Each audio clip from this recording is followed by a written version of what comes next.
Olá, seja muito bem-vindo, colega dentista. Eu sou Lucas Carvalho e vou te mostrar como se tornar referência na odontologia com a disfunção temporomandibular e lotar sua agenda. O tema da live de hoje é: você não aprende isso na faculdade. O que é a DTM? O que é a disfunção temporomandibular? A disfunção temporomandibular é um conjunto de alterações que se dão na articulação temporomandibular, músculos da mastigação, estruturas associadas. Normalmente a disfunção temporomandibular ela é caracterizada por sons articulares, limitação ou irregularidade nos movimentos mandibulares. Cefaleia atribuída à DTM tem sido citada como um sintoma de disfunção temporomandibular. Dor na face, dor na articulação, sons articulares é um sinal de disfunção temporomandibular. Zumbido é um sinal de disfunção temporomandibular. Plenitude auricular, sensação do ouvido entupido, é um sinal de disfunção temporomandibular. E a disfunção temporomandibular é uma disciplina que você vê pouco na faculdade. Normalmente ela está anexada dentro da disciplina de oclusão. Em algumas faculdades já tem a disciplina como disciplina eletiva, não é matéria obrigatória. É uma especialidade que foi reconhecida há pouco tempo dentro da odontologia, foi reconhecida em 2002, então nós temos pouco tempo de especialidade de disfunção temporomandibular. Então é uma especialidade com um potencial muito grande de alcance para os dentistas. A quantidade de pacientes que têm nos procurado para saber sobre a disfunção temporomandibular, com queixa de sinais e sintomas de disfunção temporomandibular, pacientes de todo o Brasil, pacientes de Tocantins fazendo contato, pacientes de Goiás, Londrina, querendo fazer consulta online, querendo fazer agendamento, porque eles não têm profissionais na cidade dele que atendem a essa demanda. Então, o próprio profissional da área de saúde nos procurando, querendo atendimento, um profissional lá do interior de Goiás, um outro profissional do interior de Curitiba, no interior do Paraná, quer dizer. Então, você tem uma demanda muito grande, poucos profissionais trabalhando com disfunção temporomandibular. Hoje você tem aí, segundo pesquisa do Conselho Federal de Odontologia, segundo os inscritos que trabalham com disfunção temporomandibular, você tem aí apenas 1.433 profissionais registrados como profissionais que atuam dentro da especialidade de disfunção temporomandibular. Então, é uma especialidade que realmente tem um potencial muito grande, está alcançando muitos pacientes, está atingindo muitos pacientes.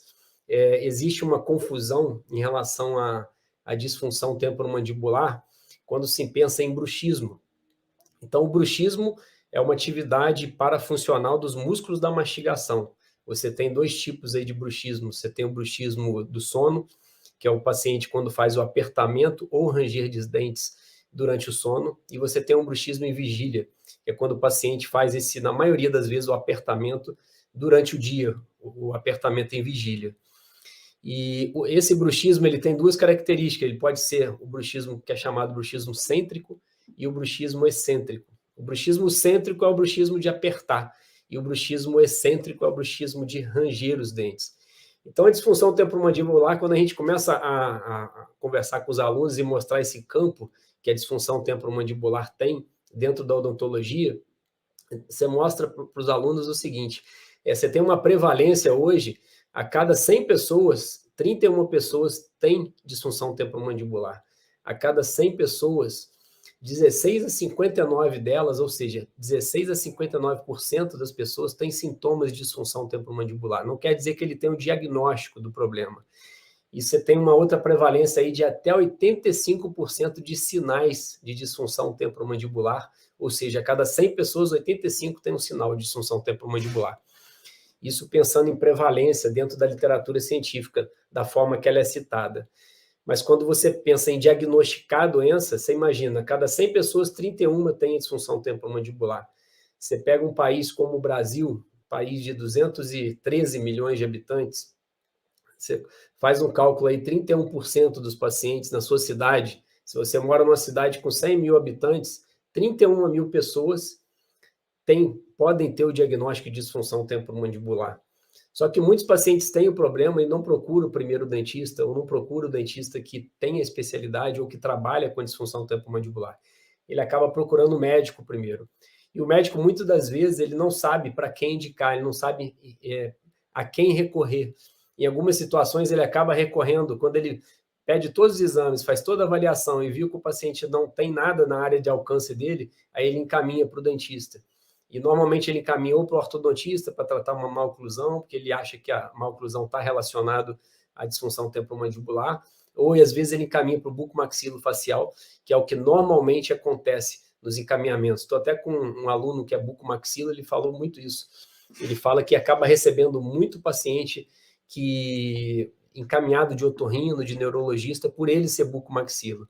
Então, os próprios médicos têm essa dificuldade em saber para quem encaminhar os pacientes que têm esse diagnóstico de disfunção temporomandibular. Outras situações que às vezes acabam acontecendo, que existe uma confusão, você pega um paciente que tem essa sintomatologia de disfunção temporomandibular, é um paciente que normalmente ele tem outros comprometimentos, então é um paciente que tem o que a gente chama de comorbidades. Então esse paciente normalmente ele pode ter uma cefaleia primária associada à disfunção temporomandibular, o que às vezes dificulta o diagnóstico, tanto por parte do dentista quanto por parte do médico. E a gente sabe que quando você tem duas doenças atuando no indivíduo ao mesmo tempo, o limiar de dor desse paciente, ele diminui. Ou seja, quando você tem o paciente com dor, os impulsos nervosos que vão chegando no sistema nervoso central, eles são cada vez maiores quando você tem mais de uma comorbidade. Ou seja, você tem, por exemplo, uma cefaleia primária como a migrânia e você tem a disfunção temporomandibular. Então, quanto mais impulso chega no sistema nervoso central, maior a sensibilização do sistema nervoso central. E numa situação como essa, o paciente, o limiar de dor dele, que era X, ficou pela metade, diminuiu o limiar de dor desse paciente. E com isso ele está mais suscetível ainda a ter crises tanto de migrânia quanto de enxaqueca, que é a mesma coisa que enxaqueca, quanto a disfunção temporomandibular. Então a gente está falando sobre essa prevalência da disfunção temporomandibular, citando algumas correlações entre algumas doenças que podem estar associadas à disfunção temporomandibular. Outro dia apareceu uma paciente para a gente que ela tinha uma cefaleia trigêmino autonômica. Essa cefaleia trigêmino autonômica, as mais conhecidas é a SUNCT e a cefaleia em salvas. Essa paciente tinha a SUNCT. Então, essa paciente com essa cefaleia trigêmino autonômica, ela tinha também a disfunção temporomandibular. E quando você começa a controlar a disfunção temporomandibular desse paciente, e o paciente tem uma comorbidade, como uma cefaleia trigêmino autonômica, ou seja, que está muito relacionado a uma sensibilização no sistema nervoso central, se você não tiver uma parceria com o profissional da área médica, com o neurologista, para que o paciente faça um tratamento medicamentoso, só tratando a disfunção temporomandibular, você não vai conseguir controlar esse paciente.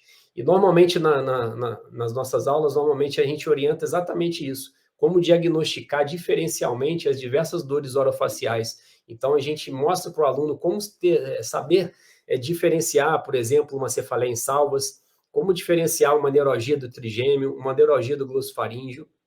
Essas cefaleias primárias, como eu falei, com a migrânia, do tipo a migrânia com aura, a migrânia sem aura, cefaleia do tipo tensional, cefaleia tipo tensional crônica. Então, tudo isso, na verdade, o profissional que trabalha com disfunção temporomandibular, ele tem autoridade para entender e conseguir diagnosticar todas essas doenças. Porém, o tratamento de cefaleias primárias, de algumas dores neuropáticas, é o médico que acaba fazendo o tratamento em parceria com o dentista, quando o dentista faz esse diagnóstico preliminar. Mas quando você tem um paciente com uma dor orofacial, essa dor orofacial pode mimetizar várias dores, ou seja, você pode ter uma dor odontogênica e mimetizar uma dor neuropática, ou vice-versa, você pode ter aí uma neuralgia do trigêmeo e ter uma dor referida no dente, e você achar que o paciente tem uma dor odontogênica, e na verdade o paciente tem uma alteração no sistema nervoso central. Então, todas essas situações, o profissional que trabalha com disfunção temporomandibular, ele está apto a dominar esse assunto. Agora, a disfunção temporomandibular, eu sempre cito a oportunidade para os dentistas do que é trabalhar com a disfunção temporomandibular. Você não precisa, para você trabalhar com disfunção temporomandibular, você não precisa assim, de muito equipamento, de muita coisa. Para o dentista que está iniciando, que quer trabalhar com disfunção temporomandibular, ele não precisa fazer um investimento tão alto, então você não precisa ter equipamentos com custo tão elevado. Então a disfunção temporomandibular, até nisso, ela te dá uma facilidade para quem está iniciando na profissão. E o que acontece quando você está fazendo a faculdade? Por isso que eu coloquei como tema, é que você não vê isso na faculdade. Por quê? Na faculdade você acaba associando a disfunção temporomandibular à maloclusão. Nada mais, nada menos, ela já está ela tá dentro, na maioria dos cursos, dentro da especialidade de oclusão. Então, automaticamente, você já relaciona uma maloclusão com o surgimento da disfunção temporomandibular. E quando você começa a fazer pesquisas na literatura, pesquisas bibliográficas, procura por artigos sérios, você observa que essa maloclusão, ela não tem tanta relação quanto se achava no passado. Então, o paciente que tem hoje uma disfunção temporomandibular, na maioria das vezes, a maloclusão ela não está associada. Isso a gente mostra sempre, apresenta para os colegas em conteúdo, para que consiga entender essa diferença da disfunção temporomandibular e esse relacionamento que ainda fazem com a maloclusão. Então, o fato do paciente ter um sinal e sintoma de disfunção temporomandibular e ter o diagnóstico dela, não quer dizer que você, corrigindo a maloclusão desse paciente, você vai tratar a disfunção temporomandibular dele. Então, isso é importante você já começar a saber diferenciar. A disfunção temporomandibular, se você buscar lá atrás, em 1934, quando o otorrino Colstein, ele começou a observar pacientes que tinham perda de dentes posteriores, e ele começou a associar essa perda dos dentes posteriores a surgimento de dores na face, a surgimento de sons articulares, de zumbido, e ele deu esse nome, que na verdade na época não era chamado de disfunção temporomandibular. Ele começou a relacionar essa perda do suporte dentário posterior ao surgimento desses sinais e sintomas de disfunção temporomandibular. E ela foi chamada, na época, não era disfunção temporomandibular, foi chamada de síndrome de Colstein, que foi esse otorrinolaringologista que foi o primeiro a citar essa relação entre maloclusão ou ausência dentária com a presença de sinais e sintomas de disfunção temporomandibular. Isso em 1934, nós estamos aí em 2021. Então, em 2021, o que você tem na literatura que mostra o que causa a disfunção temporomandibular? Já que você está me falando que a maloclusão não causa disfunção temporomandibular, porque às vezes o aluno pergunta, mas eu tive um paciente que ele tinha sintomatologia de disfunção temporomandibular, e eu coloquei o aparelho ortodôntico, e o paciente começou a ter uma melhora no quadro da disfunção temporomandibular. Por que isso, então? A gente sabe que o bruxismo é uma das causas de disfunção temporomandibular. Esse hábito parafuncional dos músculos da mastigação é um dos fatores de risco para a disfunção temporomandibular. Se, porventura, em alguma situação, o paciente tinha um bruxismo em vigília, um bruxismo do sono, e começou a movimentação ortodôntica, quando você começa a fazer movimentação dentária, quando você começa a alterar a oclusão do paciente, o que normalmente você faz para controlar bruxismo? Você não coloca uma placa? Essa placa ela faz o quê? Por 3 meses, ela altera a propriocepção. O que é a propriocepção? É a sensação que você tem na mandíbula que aquela posição está certa. Quando você coloca um dispositivo entre maxila e mandíbula, você muda totalmente, você confunde o cérebro. Então, essa confusão no cérebro é uma alteração da propriocepção que se dá, e o paciente para de apertar. Então, essa é a explicação para o controle do bruxismo com uma placa, por exemplo, uma placa rígida, que é a placa chamada placa de Michigan. E fazendo uma analogia com a movimentação ortodôntica, quando você altera a posição dos dentes, você altera a propriocepção. Então, você está iniciando uma movimentação ortodôntica, ou acabou de fazer uma reabilitação protética. Você alterou a propriocepção do paciente. Você alterando a propriocepção por um período, se o paciente, se o apertamento estava relacionado ao início da sintomatologia da disfunção temporomandibular, esse paciente, especificamente com o início da movimentação dentária, ele realmente pode ter uma diminuição da sintomatologia de disfunção temporomandibular. Isso não quer dizer que a maloclusão estava causando a disfunção temporomandibular. Isso que é importante deixar claro e que os alunos entendam, que os colegas dentistas entendam essa diferença. A diferença entre bruxismo, a diferença entre disfunção temporomandibular e a diferença entre a maloclusão causa ou não disfunção temporomandibular. Então, essa é uma explicação clássica. Se você altera a propriocepção, e se o bruxismo está causando, naquele caso ali, a disfunção temporomandibular, essa alteração de propriocepção, você controlou o bruxismo, você vai realmente amenizar essa sintomatologia de disfunção temporomandibular. E por que que no passado fazia-se todo o tratamento? Então, normalmente o profissional já sai da graduação pensando em fazer placa para tratar DTM. Por quê? Exatamente por isso, porque na graduação você está relacionando o tempo todo a má oclusão com a presença da disfunção temporomandibular. Então, a placa, como você altera a propriocepção, você acha que todos os pacientes que têm DTM têm bruxismo, você acaba fazendo placa quando sai da graduação para todos os pacientes. E quando você começa a entrar no campo de batalha, no trabalho, no dia a dia, e começa a fazer pesquisa, começa a estudar, você observa que esse bruxismo, nem todos os pacientes têm bruxismo. Então, a disfunção temporomandibular, não são todos os pacientes que têm bruxismo que têm a disfunção temporomandibular. Porque você tem vários pacientes que têm bruxismo, que têm desgaste e têm ausência totalmente de sintomatologia de disfunção temporomandibular. Isso é uma coisa que a gente chama de relação causa e efeito. Então, você não pode falar que o bruxismo ele causa DTM. Se fosse assim, todos os pacientes que tivessem esse hábito parafuncional dos músculos da mastigação, que é o bruxismo, todos esses pacientes teriam que ter a disfunção temporomandibular. Então, essa relação causa e efeito é uma coisa a ser pensada quando você pensa em fator causador, fator etiológico para a disfunção temporomandibular. Então, nem todo paciente que tem bruxismo tem disfunção temporomandibular. Nem todo paciente que tem maloclusão tem disfunção temporomandibular. Já foram feitos vários estudos mostrando que paciente com ausência de guia canina, ausência de guia incisiva, o paciente não tinha sintomatologia de disfunção temporomandibular. Avaliaram, no outro estudo, um grupo de pacientes que tinha mordida cruzada e mordida aberta, e avaliaram se esses pacientes tinham uma prevalência maior de sinais e sintomas de disfunção temporomandibular. Não houve diferença estatística significativa. Isso mostrou que você não pode falar que todo paciente que tem a mordida cruzada ou que tem uma mordida aberta, ele vai ter a disfunção temporomandibular. Então, você não pode prometer para o paciente que, se você corrigir a mordida cruzada, corrigir a mordida aberta, você vai prevenir a disfunção temporomandibular, se esse paciente não tiver a disfunção temporomandibular. Então, esse cuidado, dentro da odontologia, para quem não trabalha com disfunção temporomandibular e quer entrar nesse meio, que é um campo que está crescendo e tem pouquíssimos profissionais que trabalham. Se você fizer uma pesquisa na sua região aí, você vai começar a perceber que nas cidades pequenas praticamente não tem profissional que trabalha com DTM.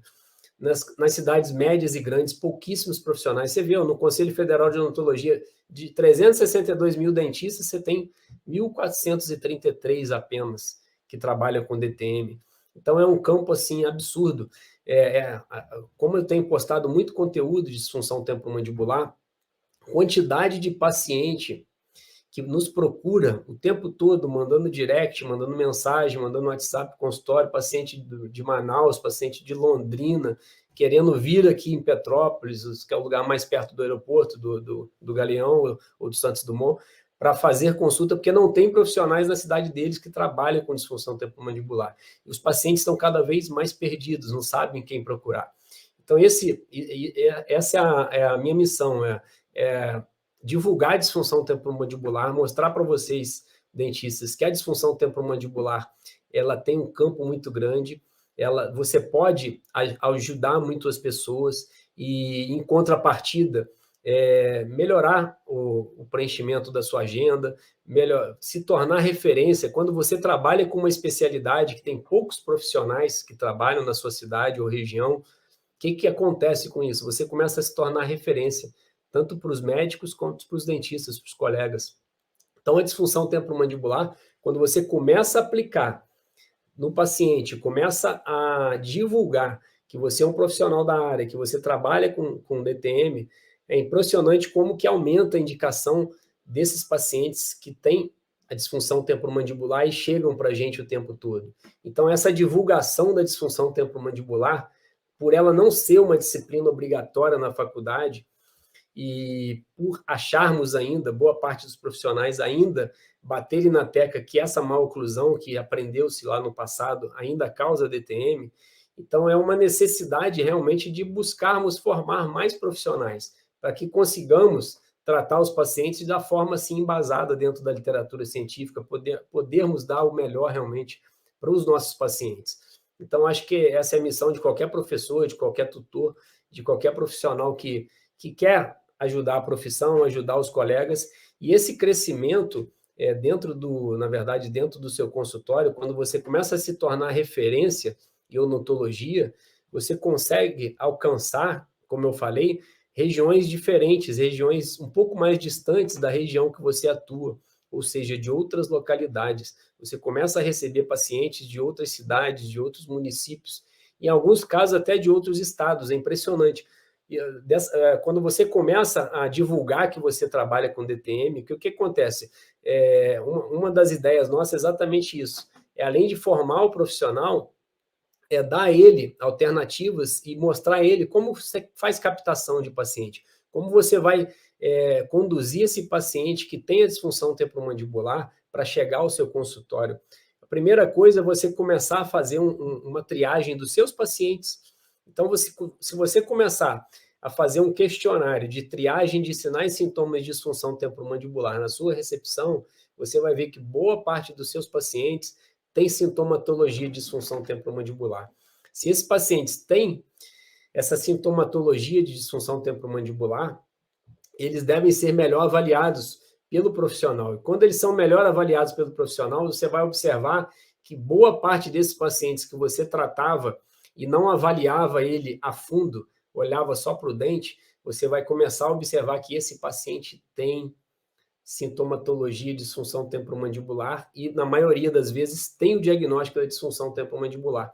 Hoje mesmo chegou uma paciente para mim que ela veio para fazer uma avaliação clínica e, conversando com ela, comecei a avaliar ela, eu vi que ela tinha alguns sons articulares na forma de crepitação.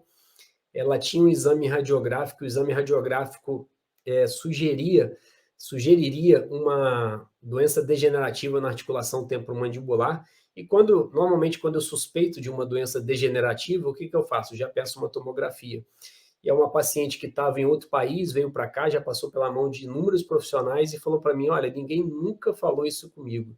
Por quê? Porque a gente, no dia a dia clínico, a gente acaba olhando muito para a parte interna ali do paciente, de boca, dente, no máximo gengiva. A gente esquece que tem todo um mecanismo para que o seu trabalho laboratorial protético, a sua faceta, o seu laminado, o seu tratamento endodôntico, a sua movimentação ortodôntica, por trás disso tem uma articulação, tem músculos da mastigação, tem ligamentos, tem algumas doenças que podem afetar esses músculos, essa articulação e esses ligamentos, e isso pode alterar tanto a parte dentária quanto a parte gengival e inúmeros outros problemas que esse paciente pode vir a desenvolver.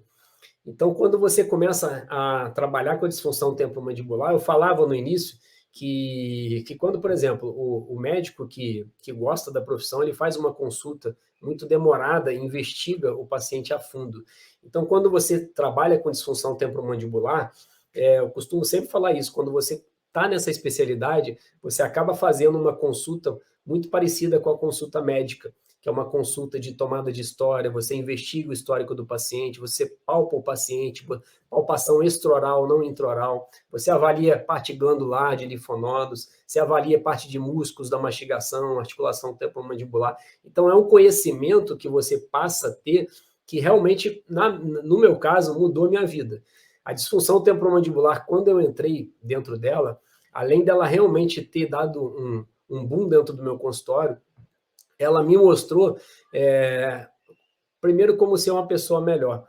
Porque a pandemia, todos falavam, né, fugindo um pouquinho agora do tema aqui, todos falavam que a pandemia viria, que ia mudar a cabeça de muitas pessoas, que as pessoas se tornariam melhores, mas nada. Continua tudo do mesmo jeito, as pessoas continuam... nós somos seres humanos, temos defeitos, as pessoas continuam egoístas, pensando só cada um no próprio umbigo. Essa é a grande verdade. Mas a pandemia nos trouxe o que também? Nos trouxe estresse, depressão, ansiedade. E isso está diretamente relacionado à prevalência, ao aumento da prevalência, primeiro de bruxismo e disfunção temporomandibular, problemas de depressões gravíssimas, síndrome do pânico. A pandemia trouxe tudo isso. E quando você tem pacientes mais comprometidos psicossocialmente, você tem uma prevalência maior de hábitos parafuncionais, de onicofagia, hábitos parafuncionais de apertamento, hábitos parafuncionais do paciente adquirir manias de movimentar a mandíbula. E isso são fatores de risco para o surgimento da disfunção temporomandibular. Por que a disfunção temporomandibular aumentou tanto durante a pandemia? Por que o índice de pacientes com dor, índice de pacientes com fraturas dentárias aumentou tanto durante a pandemia? Porque você tem um estudo que foi iniciado entre 2006 e 2007 nos Estados Unidos, chamado OPERA. Esse estudo envolveu mais de 3.000 pacientes. E dentro desse estudo, o que eles avaliaram? Eles avaliaram os principais fatores de risco para o surgimento da disfunção temporomandibular. E com esse estudo, eles colocaram a ansiedade e depressão como um dos principais fatores de risco para o início da disfunção temporomandibular. Então, o paciente que está muito comprometido psicossocialmente, ansioso, depressivo, ele tem uma probabilidade muito maior de iniciar uma disfunção temporomandibular. Por isso, o aumento dos casos de disfunção temporomandibular, o aumento de casos de fraturas dentárias, aumento de casos de dores odontogênicas. Durante a pandemia, o que a gente observou? Que o dentista, a maioria dos dentistas que a gente conversa, falou-se que no início da pandemia, todo mundo parou.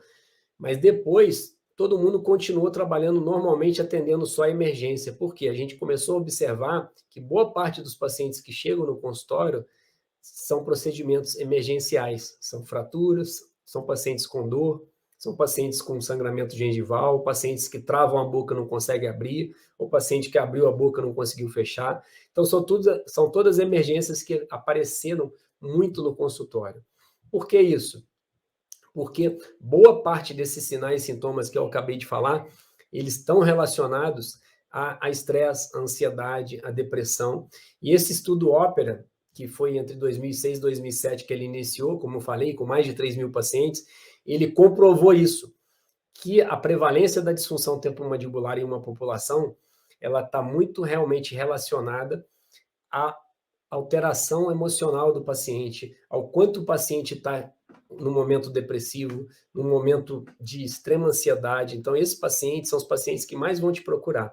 E o paciente que, para quem trabalha com DTM, vai observar que quando você atende essas pessoas, você se torna uma pessoa muito importante para elas. Você começa a ser uma referência. Hoje eu atendi uma paciente que vem lá do Leblon, no Rio, para tratar comigo aqui em Araras. Eu vi ela falando no telefone, na hora que ela chegou na clínica, ela falou, olha, esse dentista aqui, ele vale cada quilômetro que eu ando para vir ser atendida por ele. Isso é muito gratificante. Com quase 20 anos de formada, a gente continua respirando odontologia, querendo que a profissão cresça, respeitando o profissional, querendo que a gente cresça eticamente dentro da especialidade, dentro da profissão como um todo, e consiga formar bons profissionais. Então, o professor, ele tem esse papel, ele é formador de opinião, então a gente precisa colocar assim, a ética na frente de tudo, lutar pelo nosso Conselho Federal, Conselho Regional, são entidades de classe importante para nós dentistas, então a gente tem que valorizá-las, a gente tem que andar junto com elas, por mais que às vezes a gente não concorde, mas a gente tem que, da mesma forma que às vezes você não concorda com um governante ou outro, mas a gente tem que apoiá-los, porque deles eles estão à frente para nos guiar e nos ajudar a crescer dentro da sociedade como profissão odontologia. Então, a gente tem essa meta. Agora, quando você começa a imaginar essa especialidade, a oportunidade que ela te dá dentro da odontologia, é importante você não perder o time certo dela entrar. Porque quem está... uma vez, quando eu fui comprar uma analogia aqui, quando eu fui comprar um scanner intraoral para fazer escaneamento dos meus pacientes, aí o vendedor sempre quer vender, né? Aí a vendedora falou, olha, quem não comprar agora, quem não entrar nesse meio agora, daqui a 1 ano, daqui a 2 anos, vai começar a ficar uma coisa normal. Isso vale para DTM. Agora, em 2021, você tem pouquíssimos profissionais que trabalham com DTM, que dominam a disfunção temporomandibular e que atendem os pacientes de forma assim, ética e baseada nas evidências científicas. Daqui a 5, 10 anos, vocês vão observar que o que está acontecendo com a odontologia? Todo mundo quer fazer a mesma coisa. Ou você quer fazer movimento, quer fazer ortodontia, ou você quer fazer implante, ou você quer fazer prótese ou endodontia, mas esquece que você tem uma especialidade que tem um potencial, como a disfunção temporomandibular, muito grande. Você tem pacientes precisando de atendimento, como uma paciente que está falando aqui para eu ir para a Vitória da Conquista, parece que é paciente, porque precisam de profissionais que atendem esses pacientes que você não tem profissional, não tem dentista o suficiente para atender a demanda. Hoje nós temos, para você ter uma ideia, o que a Organização Mundial de Saúde preconiza são 1.500 habitantes para cada dentista. No Brasil, nós temos 588 habitantes para cada dentista. Ou seja, você tem um número de dentistas muito grande para o tamanho da população. O país é o país que tem a maior densidade demográfica de dentistas, é o Brasil. E, ao mesmo tempo, você tem o que a gente chama de oceano azul, que é a disfunção temporomandibular. E esse oceano azul, quando você se torna uma referência numa área médica, como a odontologia, você começa a sair da disputa por preço. Então, essa disputa por preço, por exemplo, eu, desde quando eu formei, não participei dela. Não que eu seja melhor do que ninguém, pelo contrário, porque eu sempre me preocupei em estudar, em buscar, em agregar para o meu paciente e não me preocupando em concorrer pelo valor. Eu acho que a gente tem que pensar um pouco nisso para não popularizar demais a odontologia, não prostituir a profissão, que é uma profissão tão linda, e acho que parte realmente de nós dentistas a darmos exemplo. Não que você não possa, acho que a gente tem que fazer projetos sociais para ajudar pessoas carentes. Hoje você tem atendimento público que atende uma certa demanda também, mas eu estou falando uma coisa pensando no consultório, tá? No consultório particular, querendo dar dicas para ajudar os dentistas a crescerem dentro da especialidade, dentro da profissão. Então, o que eu quero mostrar é quando você tem o oceano vermelho, que é a disputa por preço, plano de saúde, e você começa a ser uma referência dentro da profissão e começa a trabalhar com uma especialidade que poucos profissionais trabalham, você começa a enxergar um oceano azul, diferente desse oceano vermelho, que é a disputa por preço, que é plano de saúde, que é tudo que o dentista, na verdade, quer sair, mas ele, às vezes, não sabe como sair. Então, você tem uma especialidade que consegue te referenciar, te tornar um profissional referência na odontologia, fazendo a disfunção temporomandibular. Então, pessoal, agradeço aí, uma semana abençoada para todos.